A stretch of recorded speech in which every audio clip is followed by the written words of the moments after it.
네, 오늘 우리에게 주신 하나님 말씀 함께 보겠습니다. 창세기 41장 37절부터 57절까지의 말씀입니다.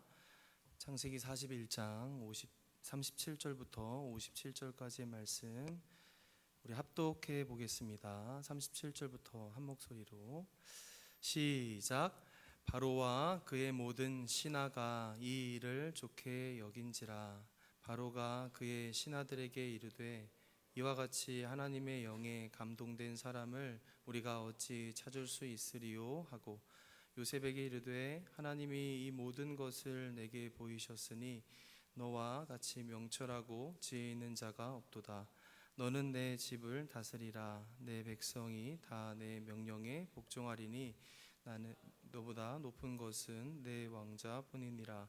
바로가 또 요셉에게 이르되 내가 너를 애굽 온 땅의 총리가 되게 하노라 하고 자기의 인장 반지를 빼어 요셉의 손에 끼우고 그에게 세마포 옷을 입히고 금사슬을 목에 걸고 자기에게 있는 버금술에 그를 태우매 무리가 그의 앞에서 소리 지르기를 엎드리라 하더라. 바로가 그에게 애굽 전국을 총리로 다스리게 하였더라.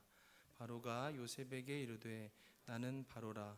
애굽 온 땅에서 내 허락이 없이는 수족을 놀릴 자가 없으리라 하고 그가 요셉의 이름을 사브낫 바네아라 하고 또 온의 제사장 보디베라의 딸 아스낫을 그에게 주어 아내로 삼게 하니라.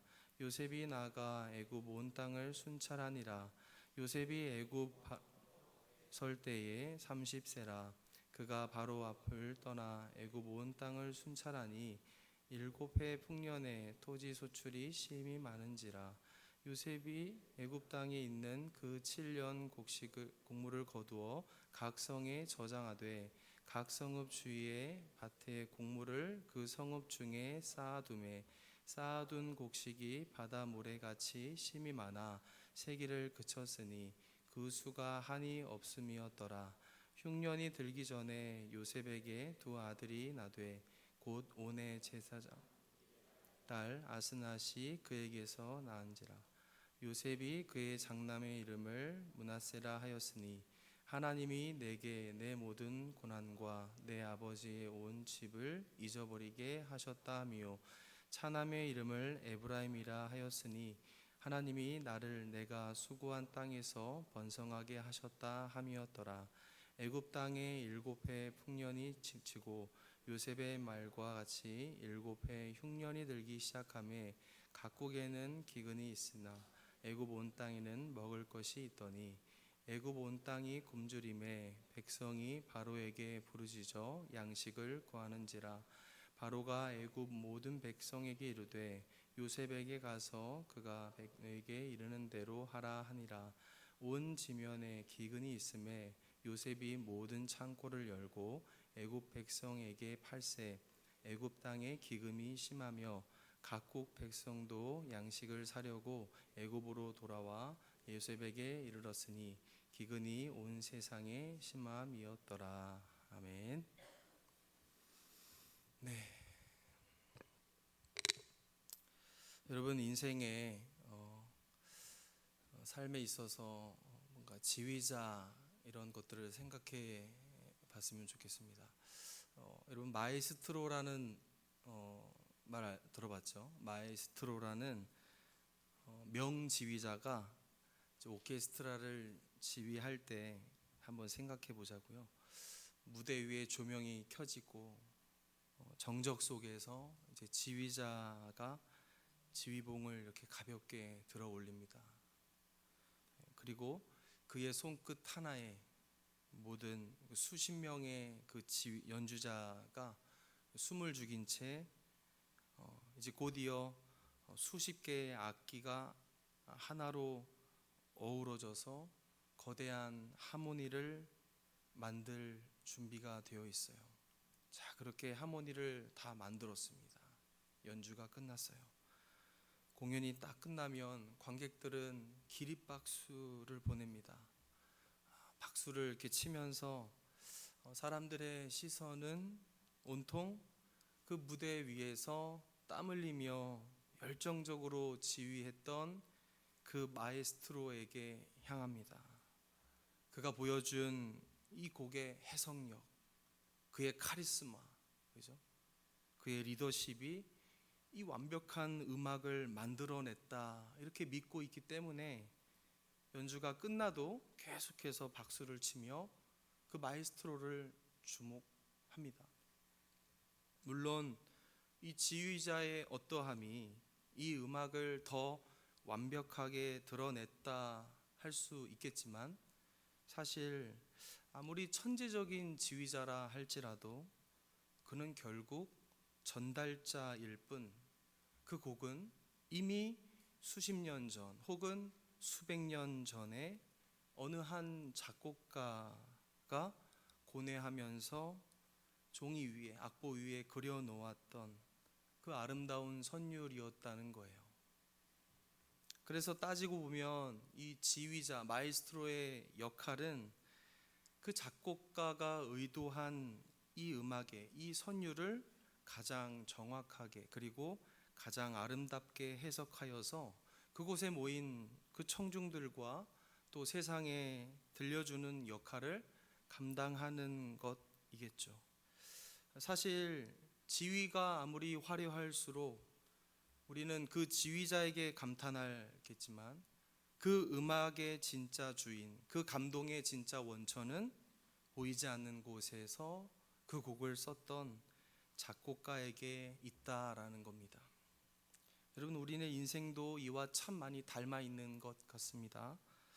우리는 꽤 자주 내 인생이라는 이 무대의 지휘자가 나 자신이라고 생각합니다. 내가 내 삶의 지휘봉을 쥐고 내가 원하는 리듬과 그 템포로 인생을 이끌어 가려 애를 씁니다. 그래서 살다 보면 문득 내가 경쾌한 행진곡을 연주하고 싶을 때가 있고 또 문득 화려한 협주곡을 내가 꿈꾸며 이 내 지휘에 맞춰서 함께 연주해 줄 누군가를 정처 없이 헤매며 찾기도 합니다. 그런데 생각보다 참 많이 그런 내 인생의 악보에는 내가 원하지 않는 그 불협화음이 자주 등장한다라는 거예요.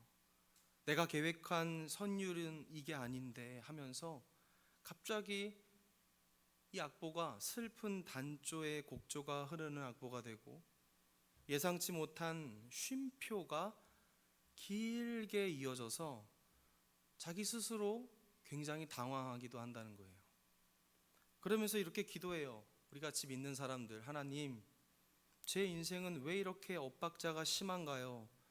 왜 제가 연주하는 곡들은 이토록 우울하고 힘든가요? 하면서 하나님께 묻는 그런 답답한 심정의 기도를 할 때가 참 많다라는 거예요.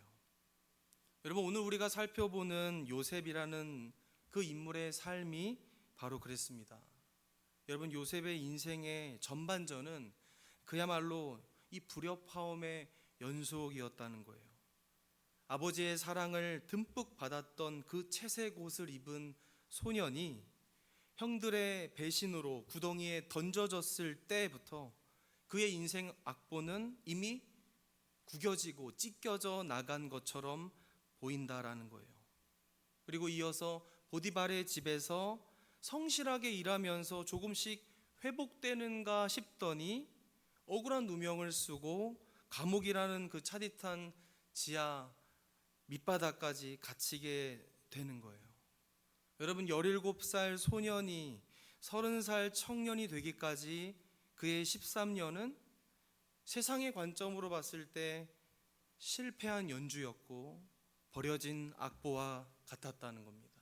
여러분, 감옥은 긴 쉼표와 같았습니다. 그 속에서 여러분, 요셉은 과연 무슨 생각을 했을까요?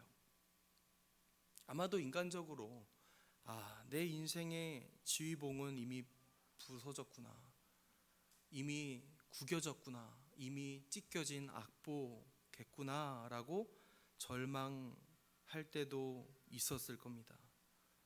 그러나 오늘 본문을 통해서 우리가 알 수 있는 것은 이 망가진 요셉의 인생에 대한 이야기가 아니라 보이지 않는 곳에서 이 요셉의 인생을 써내려 가셨던 위대한 작곡가 하나님에 관한 내용이 담겨져 있다라는 거예요.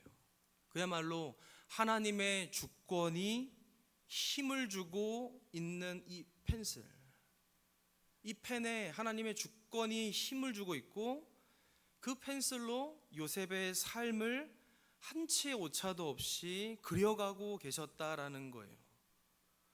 여러분, 요셉이 먼저 겪었던 노예의 삶은 거대한 제국을 다스릴 행정 실무를 배우는 과정이 되었고, 그가 겪었던 감옥에서의 고난은 이 권력의 핵심부로 들어가는 가장 은밀하고도 확실한 통로였었다라는 겁니다.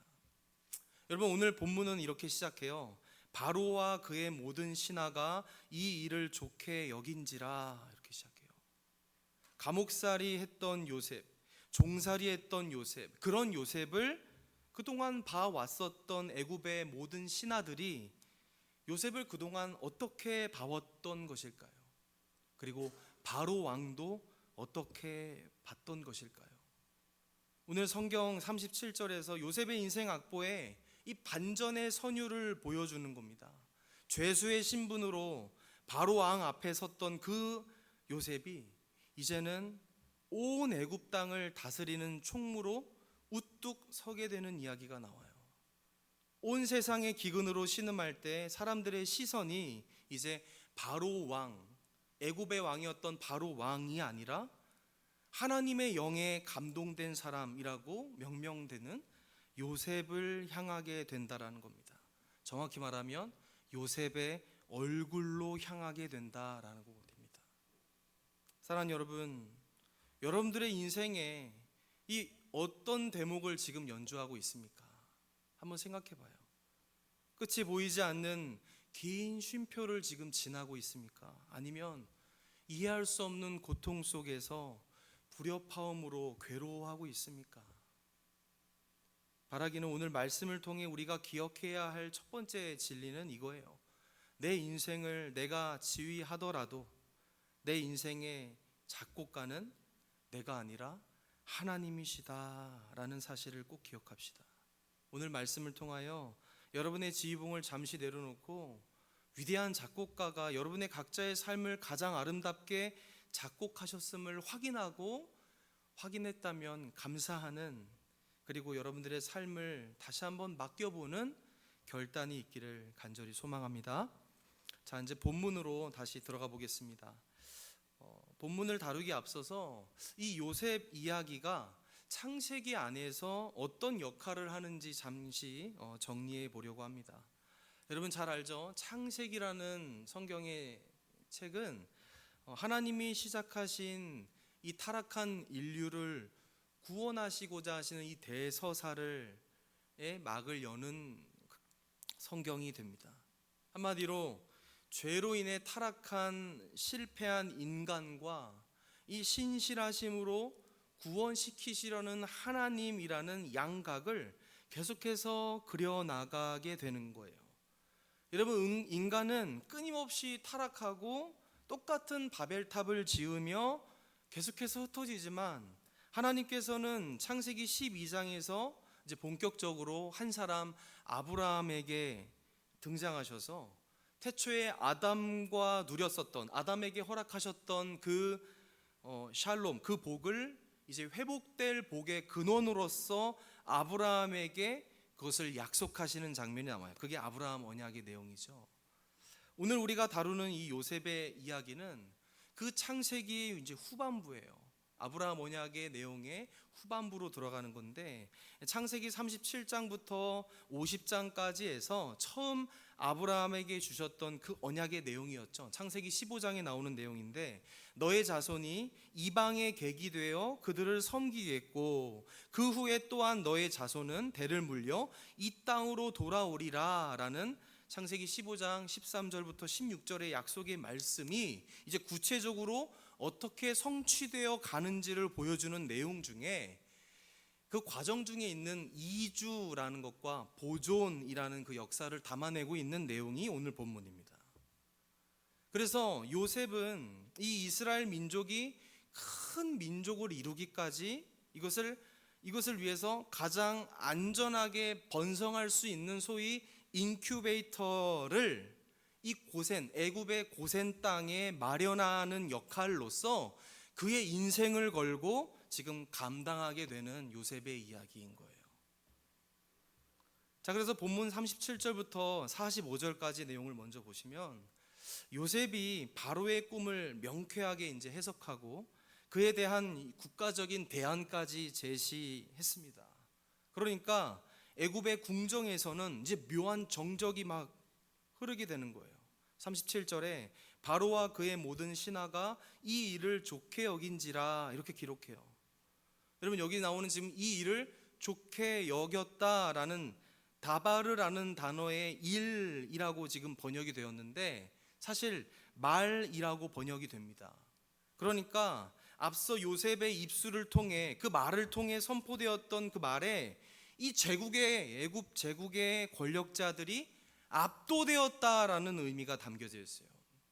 그래서 다시 한번 얘기하면 이 말이 좋게 여겨졌다라는 번역이 맞아요. 자, 이때 바로 왕이 이렇게 말합니다. 이와 같이 하나님의 영에 감동된 사람을 우리가 어찌 찾을 수 있으리요? 여러분, 바로 왕은 이방신을 믿었던 사람이었어요. 그러니까 바로의 이 말은 사실 굉장히 파격적인 말이에요. 바로 왕은 스스로를 태양신의 아들이라 믿었던 사람이었습니다. 그런 그가 이름도 모르는 히브리 청년, 그것도 지금 방금 감옥에서 끌려온 죄수에게서 하나님의 영, 하나님의 그 성령을 발견했다라고 지금 말하게 되는 거예요. 여러분, 사실 요셉은 자신의 실력을 뽐내지 않았습니다. 요셉은 시종일관 내가 아니라 하나님께서 이 바로에게 편안한 대답을 하시리이다 라면서 오직 하나님께만 지금 영광을 돌렸을 뿐이었는데, 그러니까 요셉의 그 어떠함이 아니라 그 너머에 계신 하나님의 임재를 그가 맛본 거죠, 바로 왕이. 여러분, 여기서 중요한 영적 원리 하나를 우리가 깨닫는데, 우리가요 세상에서 가져야 할 가장 강력한 스펙이 뭐냐면 탁월한 어떤 기술이나 탁월한, 그죠, 소위 금수저 그런 배경이 아니라, 잘 들어요, 하나님께서 실제로 내 삶 속에서 역사하시고 실제로 내 삶 속에서 일하시고 임재하시는 삶의 흔적이 가장 탁월한 스펙이다라는 거예요. 봐요, 요셉이 보디발의 집에서 종으로 있을 때에도, 감옥에서 죄수로 있을 때에도 하나님께서 요셉과 동행하셨다는 것을 우리는 성경을 통해 알 수 있죠, 그죠?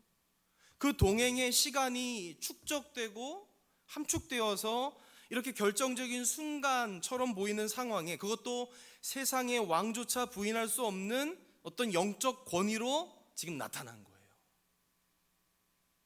앞에서 말했던 하나님의 함께하심, 일하심, 임재하심, 그것이 요셉의 삶의 흔적에 계속해서 남아있어서 축적되어 이렇게 결정적인 순간에 그것이 드러나게 하나님이 하셨다.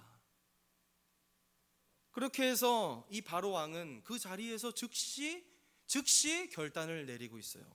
이러한 요셉을 애굽 전역을 다스리는 총리로 임명하시며 그에게 세 가지 권위의 상징을 하사합니다. 첫 번째 권위의 상징인 인장 반지는 오늘날의 법적인 결재권 같은 거예요. 이제부터는 요셉의 말 한마디, 요셉이 찍는 도장 하나에 제국의 모든 행정이 움직이는 것이다 라는 거예요. 자, 두 번째 권위의 상징으로 세마포 옷을 입혔어요. 여러분, 요셉의 지나온 세월들을 봤을 때 사실 옷이라는 테마로 이야기할 수 있을 것 같습니다. 아버지 야곱이 입혀줬었고 형들에게 빼앗겼던 채색 옷이 있었고요, 보디발의 가정 종으로 있을 때 신분상 그는 종으로 팔려간 것이기 때문에 노예 신분으로 입고 있었던 노예 옷, 이후에는 그 보디발 아내의 유혹을 뿌리치며 그 자리에 벗어두고 달아났던 그 노예 옷, 그렇게 갇히게 된 눅눅한 감옥에서의 죄수복까지를 그가 완전히 벗어 던졌음을 의미하는 옷이 세마포 옷이었어요. 그러니까 하나님은 요셉의 수치를, 그가 겪었던 그 상처를 씻기시고 사명의 옷을, 사명의 새 옷을 입히셨다라는 거예요. 자, 그리고 마지막 권위의 상징인 금사슬을 목에 걸어 주었습니다. 이것은 그가 왕의 대리자로서 모든 영광을 누리게 되었음을 선포하고 공포하는 것과 같아요. 자, 그리고 45절에 보면 바로 왕이 요셉에게 사브낫 바네아라는 이름을 지어줬죠. 사브낫 바네아. 자, 그 뜻이 뭡니까? 세상의 구원자.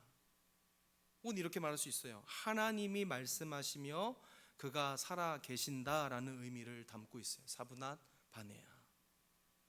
하나님께서 요셉을 높이신 여러분 진짜 이유는요, 이제 곧 들이닥칠 7년의 대기근으로부터 애굽뿐만 아니라 하나님의 언약 백성인 이 야곱의 가족들, 그러니까 이스라엘 민족을 보존하기 위함이었죠. 그래서 바로 왕이 지어줬던 이름을 통해서 하나님이 지금 말씀하고 계시는 거예요. 여러분, 우리가 보기에 요셉이 총리로 승진해서 대박 터졌다, 그렇게 대박 터진 것 같아 보이겠지만 그게 아니라 이 온 인류를 향한 하나님의 생명 구원 프로젝트가 시작되었다. 우리가 그의 이름을 통해서 이 내용을 확인해야 한다는 거예요. 여러분, 때로 세상은 우리에게 이렇게 물어요. 너의 배경은 뭐야? 네가 이룬 성과가 뭐야? 이렇게 묻습니다. 꽤 자주 묻죠. 네, 저의 배경은 이거고요, 제가 이룬 성과는 이겁니다 라고 우리가 당당히 말할 수도 있겠지만, 대부분 이 차가운 질문 앞에 우리는 작아지고 내세울 곳 없는 현실에 낙심할 때가 많다라는 거예요. 여러분, 사실 요셉 역시 이 보디발의 집과 또 차디찬 그 감옥에서 끊임없이 질문 받지 않았을까요? 네 배경은 뭐야? 그래서 네가 이룬 성과가 뭐야? 그런 질문을 받았을 텐데, 하나님은 이 세상의 평가에 갇혀 있을 요셉에게 이렇게 세 가지 권위의 상징을 주시며 사브낫 바네아라는 새 이름도 주시며 그의 인생을 재정의하고 계시는 거예요. 지금 세상은 계속해서 스펙을 물어요. 성과로 평가해요. 가차없이 쳐내려고 우리에게 달려들고 있지만, 하나님께서는 그와는 전혀 다른 성질로 사명을 주시고, 사명으로 당신의 사람에게, 하나님의 사람에게 질문하시고, 사명으로 다시 일어서게 만드신다라는 거예요. 자, 두 번째 부분 보겠습니다. 본문 46절부터 마지막 57절까지 보시면 이제 총리가 된 요셉의 나이가 30살이 되었다고 나오죠. 17살이었던 그 소년이 형들의 손에 팔려온 지 13년 만의 일이 된 거예요. 이제 여러분, 30이라는 나이를 한번 생각해 보십시오. 여기 30살 있죠. 너무 막막한 무언가를 새로 시작하기에 충분히 젊지만 한 제국의 그 운명을 책임지기에는 어쩌면 좀 막막한 나이일지도 모른다는 생각이 듭니다. 하지만 하나님의 사람 요셉은 총리가 되자마자 그가 누릴 수 있는 그 화려한 궁정에 머물며 그간의 보상을 누리는 대신 어떻게 했어요? 오늘 본문에 보시면 곧바로 현장으로 나갔습니다. 46절에 요셉이 애굽 온 땅을 순찰하니라. 여러분, 하나님의 영에 감동된 요셉의 성실함이 시작되는 거예요. 하나님이 주신 비전을 단순히 자신이 꾸었던 그 꿈만으로 간직하는 게 아니라 정말 실질적이고 구체적인 행정과 그 치밀한 준비로서 차근차근 이제 펼쳐나가기 시작하는 거예요. 여러분, 7년 동안의 풍년이 있었죠. 그 동안에 요셉은 각 성읍의 식량을 저장했습니다. 오늘 본문에 보면 그 양이 바다의 모래같이 심이 많아 세기를 그쳤다, 다 못 셀 정도로 많게 되었다라고 나오는 거예요. 여러분, 사실 이 당시 애굽은 참 풍요로웠지만 요셉이 꾸었던 꿈의 내용을 요셉은 알기에 요셉은 다가올 그 흉년에 대비하면서 자신에게 주어진 그 하나님의 책무에 대해서 기억하며 최선을 다했을 거예요. 이러한 풍년의 때에 요셉에게 두 아들이 태어났죠. 그리고 두 아들의 이름을 므낫세와 에브라임이라고 지었습니다. 자, 그 이름의 뜻을 살펴보면 이 요셉이 자신이 지나온 그 세월을 어떻게 여겼고 또 그 소감이 뭔지를 말해주고 있어요. 우리는 그걸 알 수 있습니다. 한번 볼게요. 첫 번째 아들 므낫세의 뜻이 뭡니까? 하나님이 내게 내 모든 고난과 내 아버지의 온 집을 잊어버리게 하셨다. 51절에 나오죠. 여러분, 여기서 잊게 하셨다라는 말은 내가 지워버리고 싶은 기억이다 이런 게 아니라 내가 죽을 뻔하고 버림받아 팔려가고 감옥에 갇히고 그렇게 도망치며 받았었던 그 과거의 상처가 더 이상 지금의 내가 품고 있는 이 사명을 가로막지 못하도록 하나님께서 나를 치유하셨다라는 고백이 담겨져 있는 이름이에요. 배신당하고 수치당하고 억울해서 피눈물 흘리며 내게 남겨진 그 기억들이 오직 하나님의 은혜로 덮어졌다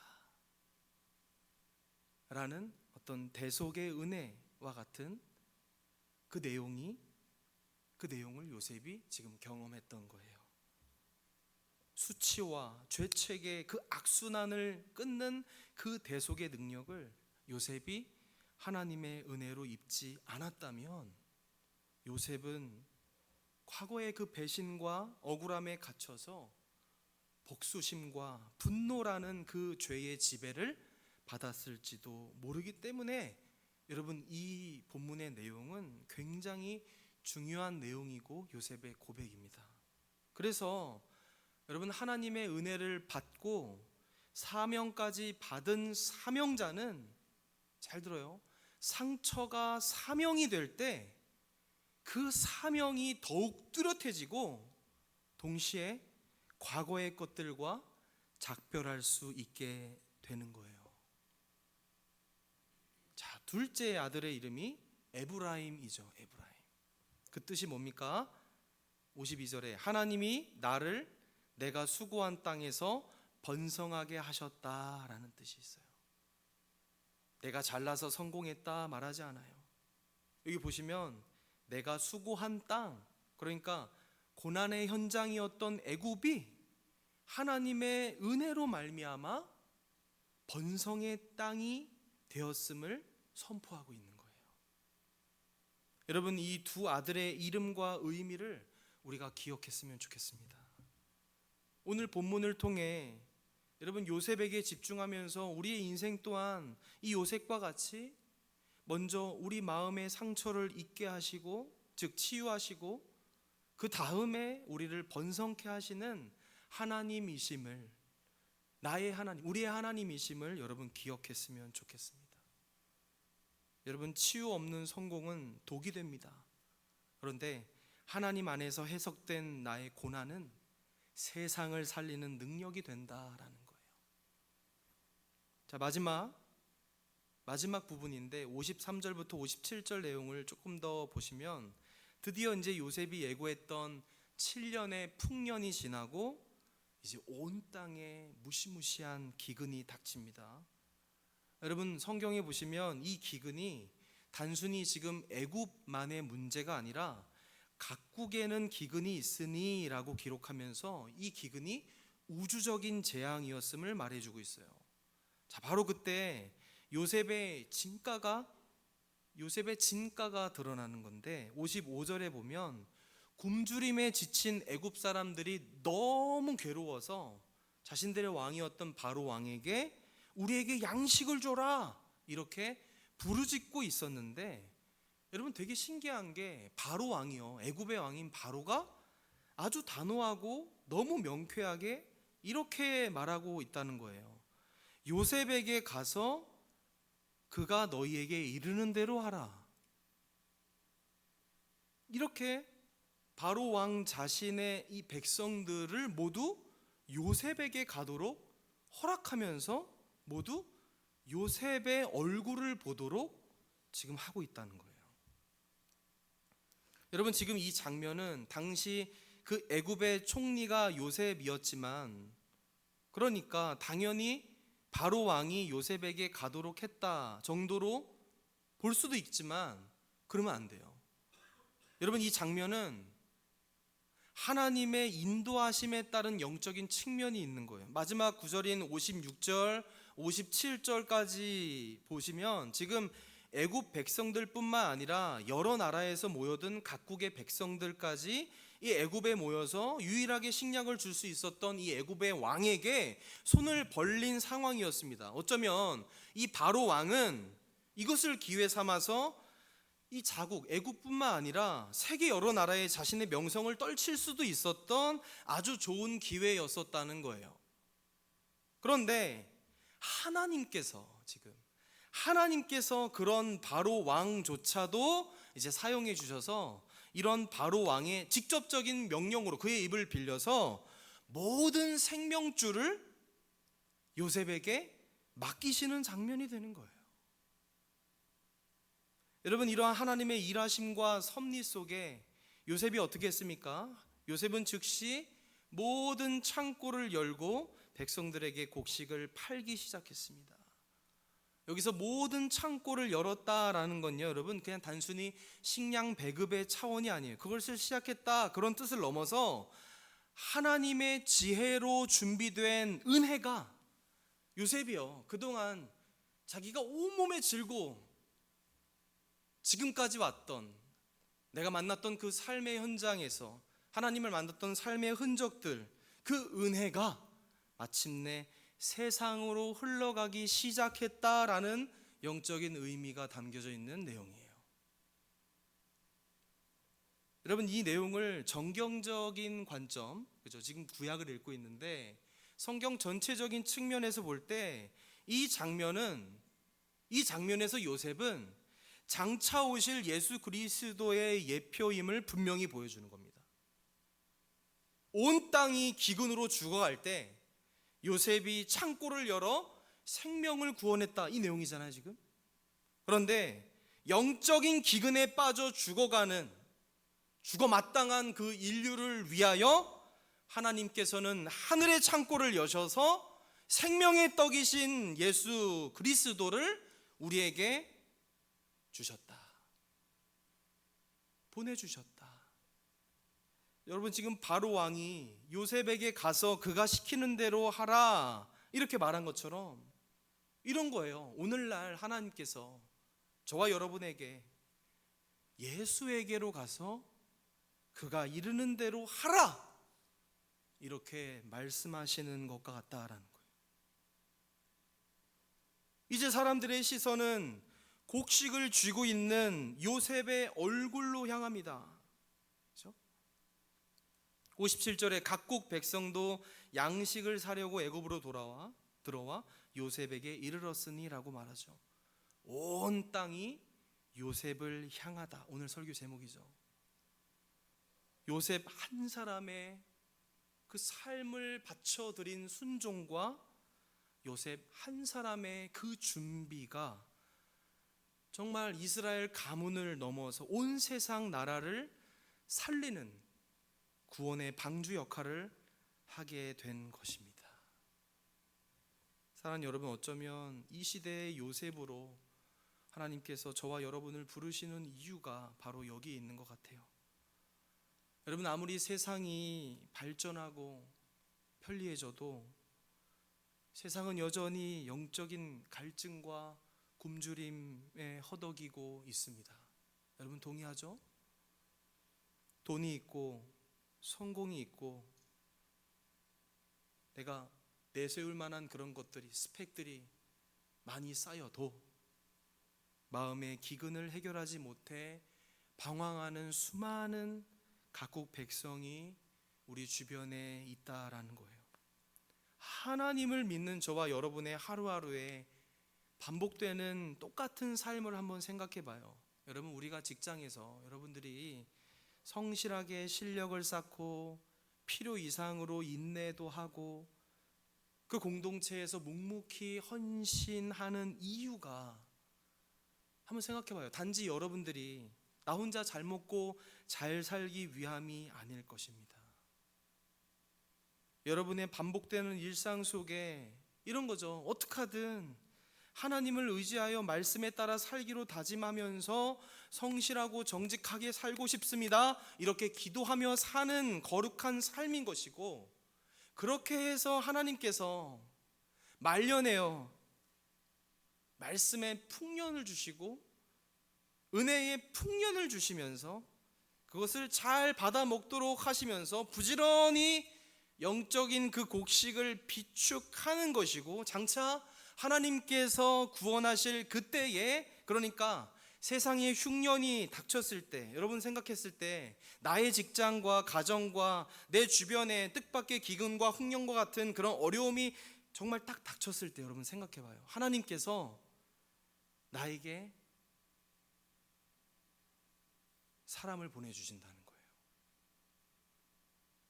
꼭 필요한 그 한 사람을 보내주시면서 내가 그동안 비축해 놓았던 그 영적인 곡식이 담긴 복음의 창고를 열어서 그들을 먹일 수 있도록 하나님께서 역사하신다는 사실을 꼭 기억하길 바랍니다. 말씀 맺겠습니다. 사랑하는 카리스 여러분, 오늘 우리가 살펴본 이 요셉의 인생 교양곡, 이것은 그 어떤 곡보다 아주 극적이고, 그죠? 이보다 더 할 수 없는 그런 인생이 웅장한 내용이었습니다. 그러나 설교 서두에 제가 말했던 것처럼 이 요셉의 인생을 작곡하신 하나님에 관하여 우리가 더 묵상해야 할 거예요. 도저히 이해할 수 없는 고난이라는 이 불협화음을 영광이라는 찬란한 종지로 바꾸어내신 그 위대하신 작곡가, 우리 하나님의 솜씨가 있음을 우리가 더 바라보기를 소망합니다.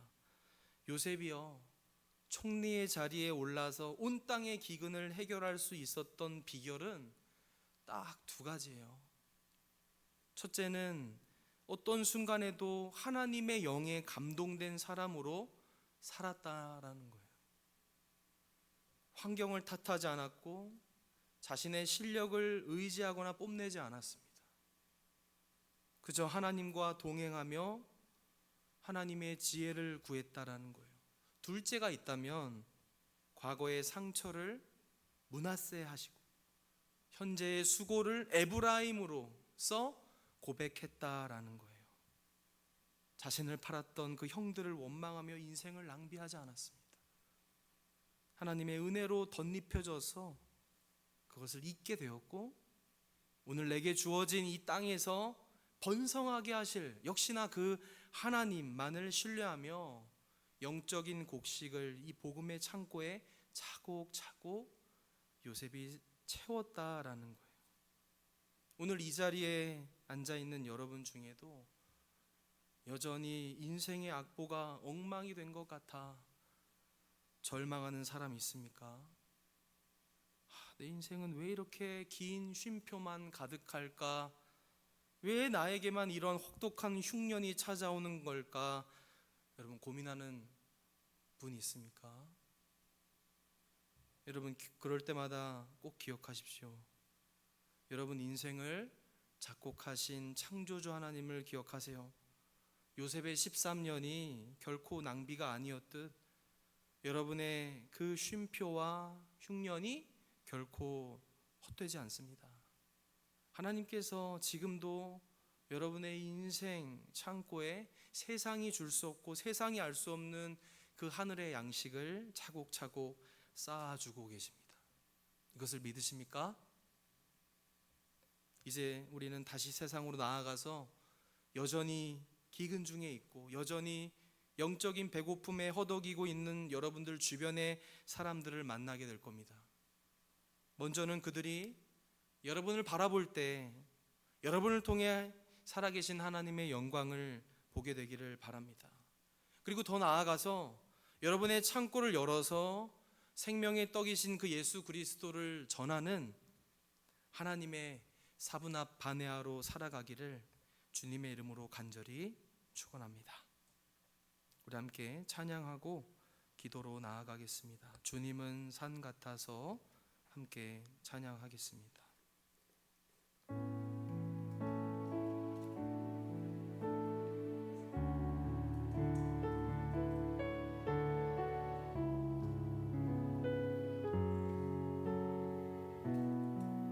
안개가 날 가리워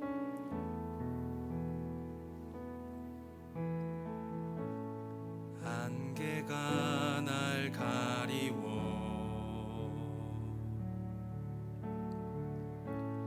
내 믿음은 들리려 할 때 나 주님께 나아가네. 주님은 산 같아서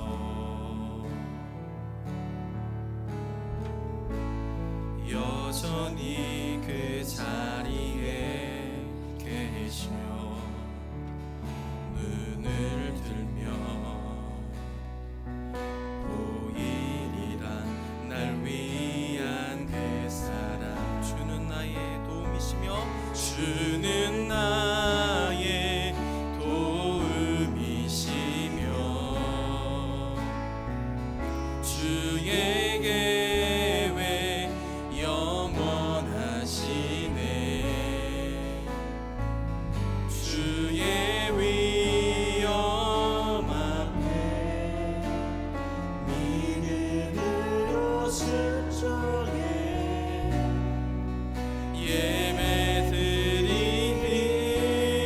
예배드리니 주님께서 날 이끄시며 주가 항상 함께 하시네. 주의 사랑 안에 믿음으로 순종해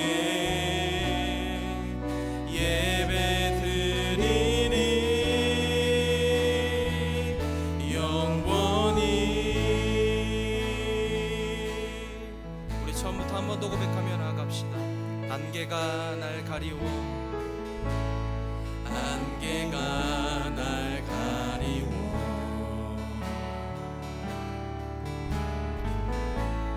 내 믿음은 들리려 할 때 나 주님께 나아가네. 주님은 산 같아서 주님은 산 같아서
주가 항상 함께 하시네.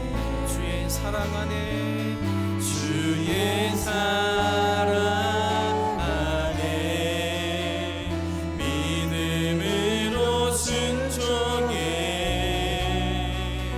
예, 우리 한 번 더 고백하며 나아가겠습니다. 주는 나의 도움이시며, 주는 나의 도움이시며, 주의 계획, 주의 계획 영원하시네.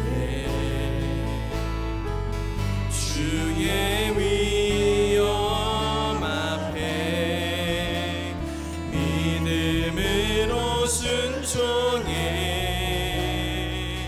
예배드리 주님께서 날 이끄시며, 주님께서 날 이끄시며, 주가 항상 함께 하시네. 아멘.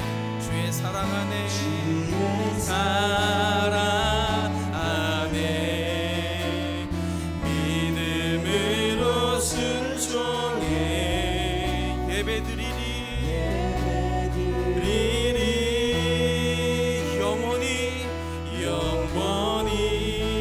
시간 함께 기도합시다. 오늘 주신 말씀을 기억하면서 하나님 여전히 날 붙드시고 내 삶의 순간순간마다, 요소요소마다, 걸음걸음마다 우리의 모든 삶을 주관하시고 작곡하신 그 하나님을 신뢰하며 나아가는 믿음을 우리에게 허락하여 주시옵소서. 하나님의 복음을 전할 때에 나의 어떠함이 아니라 요셉을 사용하여 들어 쓰신 것처럼, 그의 삶 전체를 붙드신 것처럼 우리의 각자의 인생도, 우리 카리스 청년들의 인생도 주님께서 통째로 붙드시고 이끌어 주시고 사용하여 주시는 우리의 인생이 될 수 있도록, 하나님의 자녀 될 수 있도록, 사분한 아내가 될 수 있도록 인도하여 주시옵소서라고 우리 주님 한번 무릎짓고 간절한 마음으로 주님 앞에 함께 기도하며 나아가겠습니다.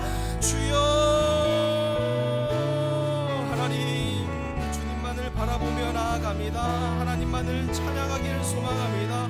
우리의 삶 가운데 우리를 붙드시고 우리를 여전히 쉬지 않고 말씀해 주시고 우리를 인도하시는 하나님을 더욱더 바라보며 나아가기를 소망하오니, 하나님 아버지 우리 각자 인생을 작곡하신 대로 지휘하신 하나님을 더욱더 바라보며 나아갈 수 있도록 인도하여 주시옵소서.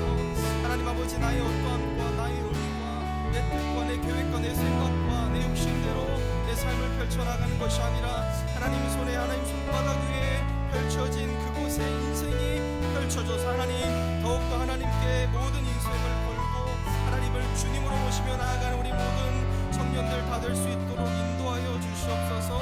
요셉의 삶을 통하여 우리가 바라본 것이 하나님께서 우리의 삶을 통째로 붙드시고 인도하시고 그려나가신 줄로 믿으며 나아가는 믿음으로 아버지 우리 말씀으로 받을 수 있도록 인도하여 주시고, 하나님 아버지 우리 청년들 각자의 삶의 소소마다 그 직장과 가정과 만나는 사람들과 하는 모든 것들 위해 하나님께서 여전히 붙들어 계시고 하나님의 섭리하심과 일하심과 역사하심과 그것들이 녹아져 있는 삶의 흔적들로 가득가득 채워질 수 있도록 우리의 삶을 붙들어 주시고 지금도 그렇게 그려나가시고 인도하여 주시옵소서. 하나님 그렇게 카리스 청년들 한 명 한 명의 삶을 붙드시고 인도하시는 하나님만을 바라보며 예배의 자리로 나아오기를 소망합니다. 예배의 자리에, 기도의 자리에 나아가서 하나님을 더욱더 신뢰하고 말씀 듣고 그 말씀에 의지하여 살기로 다짐하며 나아가는 우리 모든 카리스 청년들 다 되게 도와주시고, 아버지 바라기로 내 중심에, 내 머릿속에 한 명의 태신자를 품고 그를 위해서 기도하며 나아가는 기도가 제목이 있을 수 있도록 인도하여 주시옵소서. 하나님께서 그 한 사람을, 그 나라를, 그 공동체를 우리 각 사람에게 보내주실 때 내 마음의 곡식에 창고를 열고 영적인 그 양식을 우리가 부어줄 수 있는, 나눠줄 수 있는 그러한 여유가 우리에게 있도록 인도하여 주시옵소서.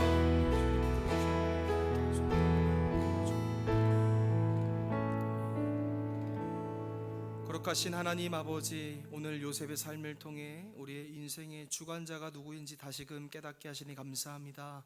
우리가 때로 내 인생의 주의봉을 여전히 내 뜻대로 휘두르며 사는데 그것에 지치고 낙심할 때가 참 많았음을 되돌아봅니다.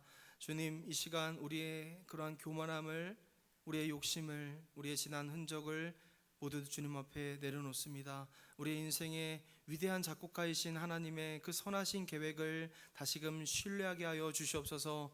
내 삶의 고난의 불협화음이 들리고 끝이 보이지 않는 그 광야를 걷는 것 같을지라도 요셉과 함께 하셨던 그 성령님께서 우리와도 함께 하심을 믿습니다. 우리 마음의 깊은 상처를 므낫세의 은혜로 씻어주시고 우리가 수고하는 일터와 그 가정에서 에브라임의 번성함을 우리에게 보여주시고 허락하여 주시옵소서. 무엇보다 우리가 세상 속에서 하나님의 영에 감동된 사람으로 인정받게 하시고 그리하여 훗날 세상의 영적 기근이 그런 어려움이 닥칠 때 우리가 복음의 창고를 활짝 열어서 죽어가는 그 영혼에게 생명의 양식 예수 그리스도를 나누어줄 수 있는 축복의 통로로 살아가도록 우리 카리스 청년들 다 붙잡아 주시고 인도하여 주시옵소서.